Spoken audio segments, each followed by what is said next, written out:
और थोड़ा एक टेक्नो फंडा व्यू जोड़ते हैं इस मार्केट में। जेएम फाइनेंशियल सर्विसेज के फंड मैनेजर आशीष चंद्रोदा जुड़े हैं हमारे साथ। आशीष, गुड मॉर्निंग।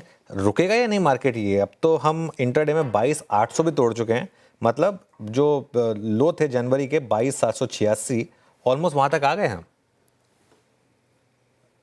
बिल्कुल। तो गुड गुड मॉर्निंग अनुज। तो देखिए, मेरे हिसाब से दो तीन जो डेटा जिसको हम बहुत क्लोजली वॉच कर रहे हैं, एक है कि इंडेक्स में जो लॉन्ग शॉर्ट रेशियो है वो एक अच्छा इंडिकेटर होता है बाजार में दिखाने के लिए कि रिकवरी कहाँ आ सकती है। तो आप देखेंगे 89% के कहीं ना कहीं अभी भी शॉर्ट्स एफआईज के द्वारा बने हुए हैं बाजार के अंदर में, और मात्र 11 से 12% की जो पोजीशन है वो लॉन्ग साइड पे बनी हुई है।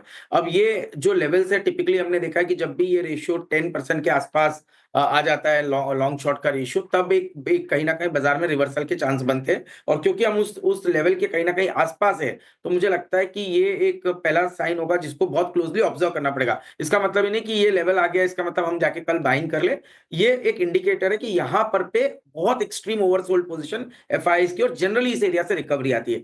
दूसरा जो डेटा हम बहुत क्लोजली वॉच कर रहे हैं वो ये कि कितने परसेंटेज स्टॉक्स हैं जो 200 डे मूविंग एवरेज के ऊपर ट्रेड कर रहे हैं। तो इस समय पे 23% स्टॉक्स ऐसे हैं जो 200 डे मूविंग एवरेज के ऊपर ट्रेड कर रहे हैं। हिस्ट्री ये बताती है कि जब भी ये रेशियो 20% के आसपास आया, तब एक मार्केट में इंटरमिटेंट बॉटम बनी है। तो कहीं ना कहीं इस रेशियो से हम बहुत ही मतलब ज्यादा दूरी बची नहीं है। अब अगर से यहाँ पर पे आज की जो गिरावट है, इसके बाद अगर से रेशियो 20% के आसपास आ जाए, 19% के आसपास आ जाए, तो वो भी एक अच्छा एक साइन होगा। अब पर अल्टीमेटली हर चीज को प्राइस में रिफ्लेक्ट होना है, और प्राइस का जो डेटा पॉइंट है वो कहीं ना कहीं ये बता रहा है कि आप पुराने लोज के आसपास ट्रेड कर रहे हैं। और एक बहुत इंपॉर्टेंट रिवर्सल की जरूरत है, वो है 23,200। जब तक 23,200 के ऊपर बाजार नहीं जाता, तब तक के ये प्रिज्यूम करना कि बाजार का बेस यहां बनेगा या ये बॉटम नहीं टूटेगा, मैं जनरली ट्रेंड फॉलो करता हूं। तो मुझे लगता है कि मैं रिवर्सल सिग्नल का वेट करूंगा, वो होगा 23,200 के ऊपर। अब रही बात ऐसे समय पे कौन से सेक्टर्स अच्छा कर सकते हैं, तो अनुज हमें लगता है हमने कल बहुत डिटेल में वर्क किया, जिसको हम रेशियो एनालिसिस कहते हैं, या हमने हमारे वैल्यूएशन पैरामीटर्स पे कंपनीज को देखा जो दोनों पैरामीटर्स टेक्निकल और फंडामेंटल का मिक्स करते हैं। तो तीन स्पेस हमें क्लियरली लगता है जो ओवरवेट होना चाहिए: बैंकिंग, फाइनेंशियल, आईटी, फार्मा और हेल्थ केयर। ये ऐसी जगह पे जहां पर पे सबसे ज्यादा सेफ्टी इस समय बाजार पे है। और इसके अलावा कुछ भी आप पोर्टफोलियो में रखेंगे तो कहीं ना कहीं जो मार पड़ने के चांस है वो ज्यादा है। तो इस पोर्टफोलियो की जो ओवरवेट पोजीशंस है वो इन चार सेक्टर्स के अंदर में होना जरूरी नजर आती है। आशीष जी, इस मुस्कुराहट का राज क्या है? आई मीन, हेजिंग करके बैठे हैं पीएमएस में, या फिर अभी उतना डैमेज नहीं हुआ है?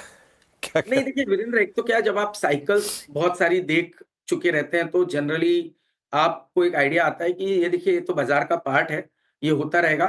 मैं ये समझता हूँ कि इसको आप इस तरह देखिए कि जो लोग अभी तक के इस रैली में पार्टिसिपेट नहीं कर पा रहे थे, एक बहुत बड़ी बुल मार्केट चल रही थी, उनके लिए वापस एक बड़ी अपॉर्चुनिटी बाजार में बनेगी। उन इन्वेस्टर्स को जिन्होंने ऑलरेडी पैसा बनाया पर अभी जो एक गिरावट देख रहे हैं, वो कहीं ना कहीं मौका ढूंढेंगे कि वापस से कौन सा समय है जहां पर पे पोजीशंस को बनाने का या एवरेज करने का सही समय आएगा। तो देखिए, इन्वेस्टर तो यही ढंग से सोचता है, या तो फ्रेश इन्वेस्टमेंट करना है, या कैसे नए जो हमारे एग्जिस्टिंग इन्वेस्टमेंट है उसको कौन सा ऐसा पॉइंट है या प्राइस एरिया है जहां पर पे एवरेज करने से सबसे अच्छा रिस्क रिवॉर्ड फेवरेबल होगा।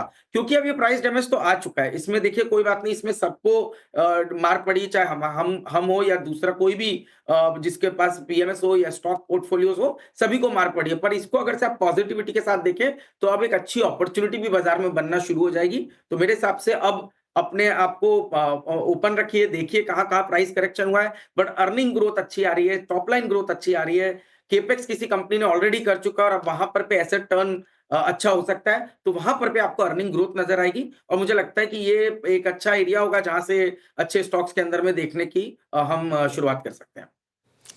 ओके, चलिए आशीष जी, फिर बहुत बहुत शुक्रिया आज हमारे साथ जुड़ने के लिए और एक सैनिटी प्रोवाइड करने के लिए।